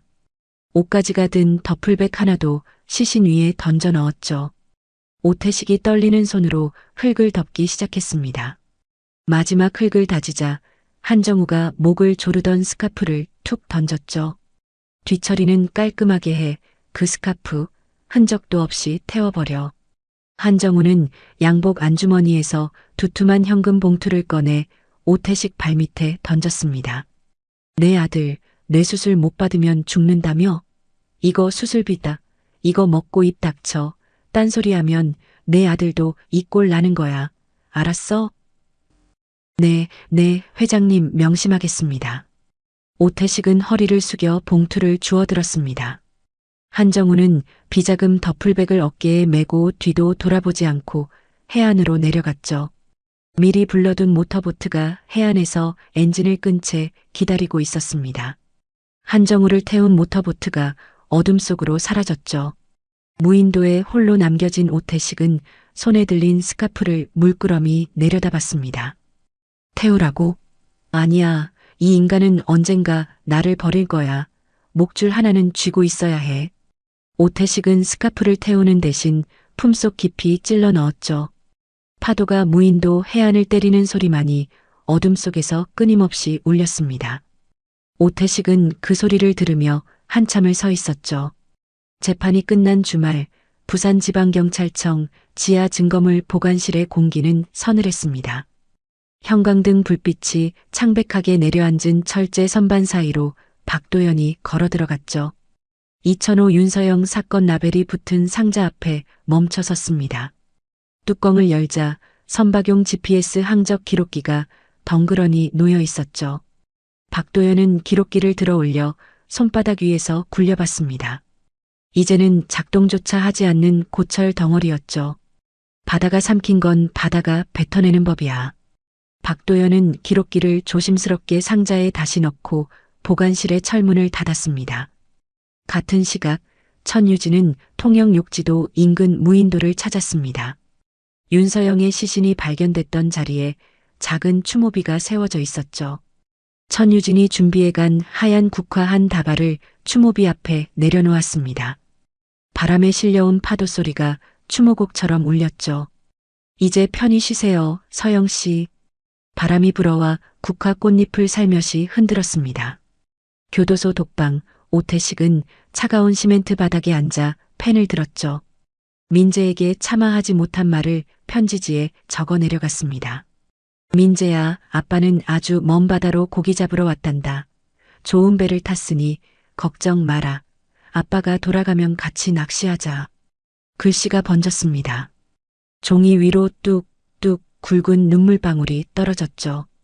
오태식은 입을 틀어막고 소리 없이 울었습니다. 아들에게만큼은 영원히 바다 사나이로 남고 싶은 마지막 자존심이었죠. 또 다른 독방, 한정우는 차가운 벽에 등을 기대고 앉아 천장을 노려보고 있었습니다. 머릿속에서 7년 전 그날 밤의 소리가 끊임없이 되풀이되고 있었죠. 통영 해역을 지날 때 GPS 기록기가 내뱉은 경고음이었습니다. 통신 실패, 위치 저장 완료. 그때는 그 소리가 행운의 신호라고 믿었죠. 기록이 남지 않는 횡재라고 웃었습니다. 하지만 기계는 웃지 않았죠. 기계는 묵묵히 좌표를 적어놓고 있었습니다. 빌어먹을 그 기계 덩어리가. 한정우가 주먹으로 바닥을 내리쳤습니다. 아내를 묻고 장부를 되찾고 모든 걸 가졌다고 생각했죠. 남은 건 차가운 감방과 무기징역이라는 꼬리표뿐이었습니다. 해가 뉘엿뉘엿 지는 저녁, 제주도 서귀포 폐선 해체장. 작업반장 강필구가 퇴근 준비를 하다 말고 구석에 놓인 블루에로노의 앙상한 선체 프레임을 물끄러미 바라봤습니다. 배 한 척이 나라를 뒤집어 놨지. 옆에서 장갑을 벗던 젊은 직원이 맞장구를 쳤죠. 그러게 말입니다. 블랙박스 하나가 범인을 잡을 줄 누가 알았겠습니까? 바다는 다 기억해. 사람은 잊어도 바다는 안 잊거든. 강필구가 해체장 셔터를 내렸습니다. 철커덕 소리와 함께 어둠이 내렸죠. 지붕 틈새로 쏟아지는 달빛이 앙상한 선체 위에 은빛 물결처럼 내려앉았습니다. 7년 동안 바다 밑 작은 칩 속에 잠들어 있던 항적 하나, 된장독 속에 묻혀 있던 스카프 한 장이 완벽하다고 믿었던 거짓을 무너뜨린 겁니다. 인간은 거짓으로 욕망을 감추려 했지만 기계는 침묵 속에서 진실을 기억하고 있었죠. 꺼진 기록기가 남긴 그 좌표들은 어쩌면 차가운 땅 속에서 7년을 기다린 한 사람이 세상에 보낸 마지막 구조 신호였는지도 모릅니다. 아무리 치밀하게 짜놓은 각본이라도 진실은 반드시 아주 작은 틈을 비집고 세상 밖으로 나옵니다. 어둠 속에서도 진실은 삭제되지 않는다는 것을 기억하며 이번 사건 기록을 덮겠습니다. 이야기를 끝까지 들어주신 분이 계시다면 잘 들었다고 댓글 하나만 남겨주세요. 감사합니다.